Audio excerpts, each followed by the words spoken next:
Hello everybody and welcome to another Card of the Week, the show where I roll a random card and then talk about it. I'm here on my third favorite website, Arkham Build. Let's roll the card and see if it's another Survivor card. Survivors have been a little bit greedy in Card of the Week, and let's see if that carries through.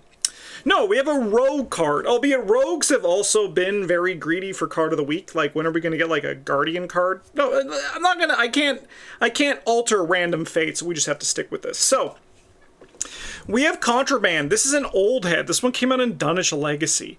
4-cost event in the Rogue class. It's a supply and illicit. Choose an asset controlled by an investor location. Double the number of ammo or supply tokens on that asset.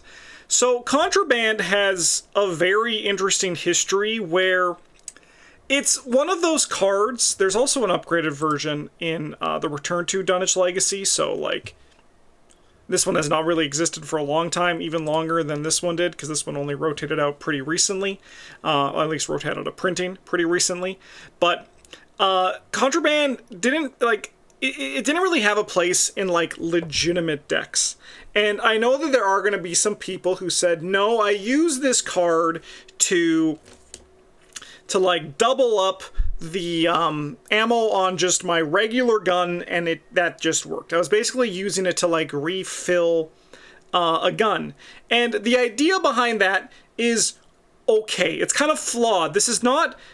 Contraband itself is not actually a way to provide ammo to a gun you control, because it doesn't refill, right? Like, the upgraded version, you can place 2 ammo, so the upgraded version does refill, but the level 0 version, it does not. It only will double the number of ammo or supply tokens on that asset. So, for example, if you fired 2 shots out of your .45 automatic with Schizo Tool, and then contrabanded it, you would go up to 4 again. So you basically, like, be spending 4 resources for 2 ammo. And this is what I'm saying about how, like, most of the time Contraband lived in a different space than a card like Extra Ammunition. If you're playing Schizo Tool and you're trying to refill 45 automatic, or even, I'm going to say Schizo Tool can't refill a lightning gun or a shotgun, but, like, say, for example, Leo Anderson can, you're not really looking at Contraband as your method to do that. However, Contraband lived in a more meme space, and I think that Contraband still exists in a space that is a little bit more fun than it is good. And I don't necessarily think that is a bad thing, and I don't necessarily think that is a knock against Contraband. I think Contraband has the decks that it's really fun in and ultimately very good in, but I think as a whole, I think Contraband is more fun than it is good. So, what are the use cases of Contraband? There are some cards, like, this is most commonly used. I've seen it in, like, Leo Anderson. But there was actually an interaction in the Dunwich box that worked out really well and was really fun, and I've seen a lot of people try to bring this out, some to success, some not so much, because, as I was saying, like, Contraband has a little bit of a problem, is in order to double the ammo of your firearm to the most value that you want to find, you want to be able to use it as almost immediately after you play that firearm. There could be arguments for, like, just doubling up 3 is good enough, but some people want to go higher than that. But back to the idea of this little package that came in.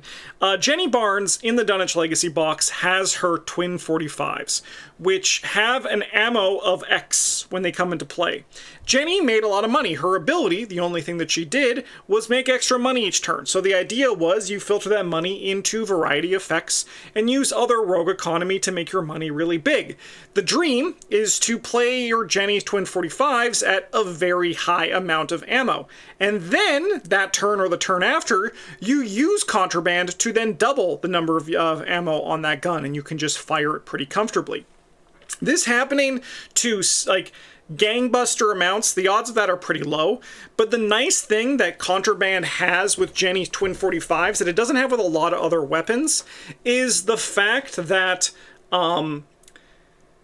you don't feel as bad if you have to actually fire the gun. So, like, so if, say, for example, you bring out Jenny's twin 45s, and let's just say you put 10 resources, like, you spend 10 resources, you get, like, 10 ammo on it, right?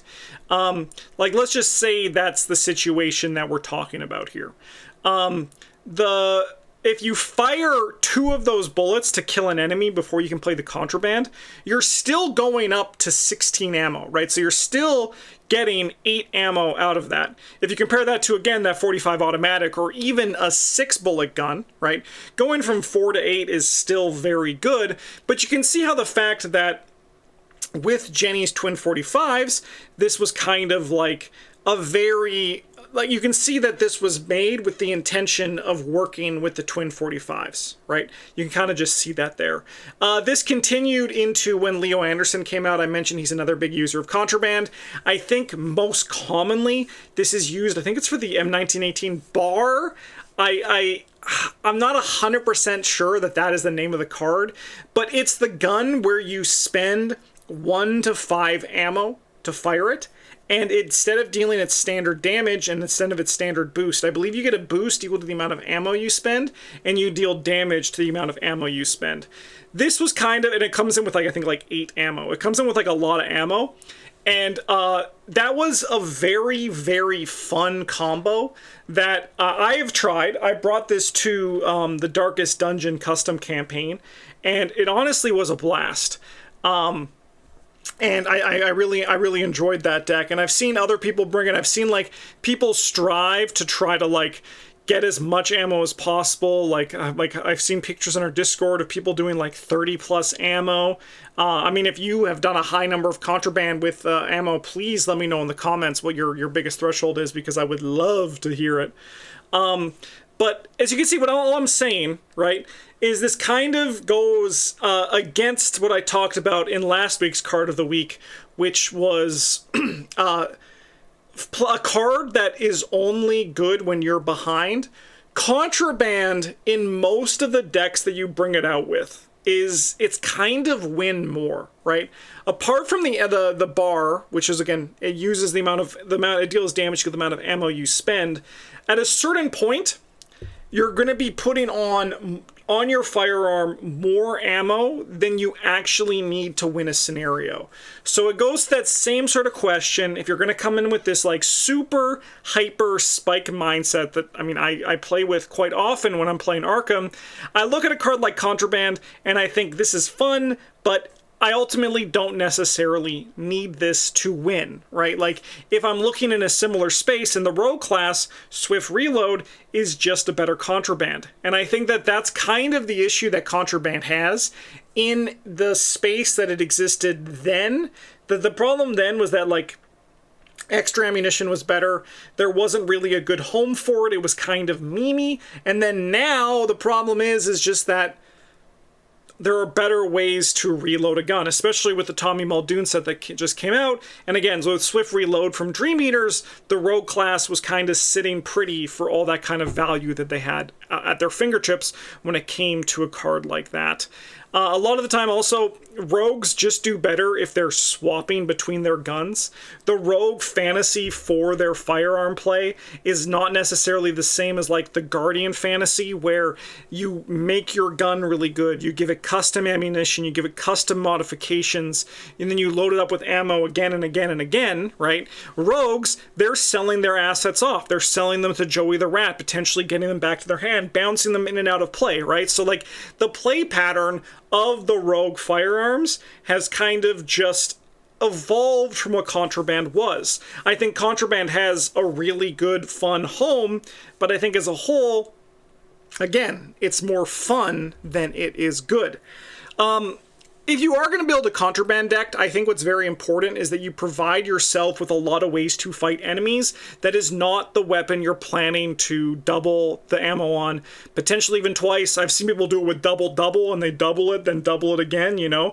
And, like, that's really fun, but in order to have this work out to the way that you're really, like, hoping to, odds are you're going to want to include some other small ways to kill things. Luckily, there's a lot of great tools for that, but again, you might be kind of thinking, the thing that I'm in the back of my mind, which is like, wait a minute, isn't like what you're saying, if you're going to play Contraband, like build around the weaknesses of Contraband? And yes, it goes to that same kind of problem where Contraband it has its weaknesses. It's very fun, it's very memey, it's very cool, it's very flashy, it's very Timmy and Johnny, but I wouldn't say it's exactly like super duper like, good. There's also some fun things you can do with supply tokens, right? Like, if anything has with supply tokens on it, see how you can make it work. You can kind of have some fun with, like, I mean, I'm not with Wendy Adams, just like thinking who's the survivor rogue, right? Who can play, like, Chainsaw and this. But because this is also a support card, you don't necessarily need to have the asset that plays it. You can kind of just run this as a support build, and you can kind of just, like, help out your team and give them more uses, right? So, like, if your survivor is using a flashlight and you or your fighter is using a firearm, and you can just say, hey, here's an additional copy of that card in play with this contraband.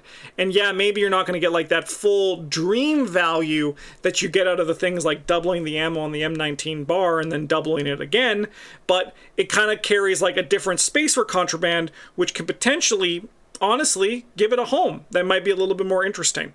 So it's one of those things where I enjoy playing contraband. I've seen it played for great success. I've seen its weaknesses, and I think that I have good memories of playing contraband. But again, I only really bring it out for that one Leo deck, and also for patron game days, where I usually try things that I consider to be a little bit worse is the word for it. Which I think that contraband, it shows that it's a celebration of fun design and ultimately healthy design, because I think this effect is very well balanced for what it is. It has a very good home because of that. And I think that it's a great card, and if you haven't played it, try it out. It's a great card for the fun factor, and it's a great card for the stories, but you may need to make sure you're building around the weaknesses if you do bring this to your table. It's been in the game for a long time. It's an often forgotten about piece of Arkham, of like the rogue play pattern as well, but as I mentioned, that's because rogues have kind of grown out of this play pattern. So, Contraband, I salute you. Thank you for a great card of the week. Next week, I'll be back for another episode as we get close to rounding out this first season of Card of the Week.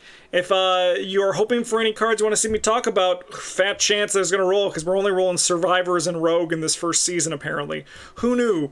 In the meantime, thanks for watching, everybody. Have a good one, and as always, GG's.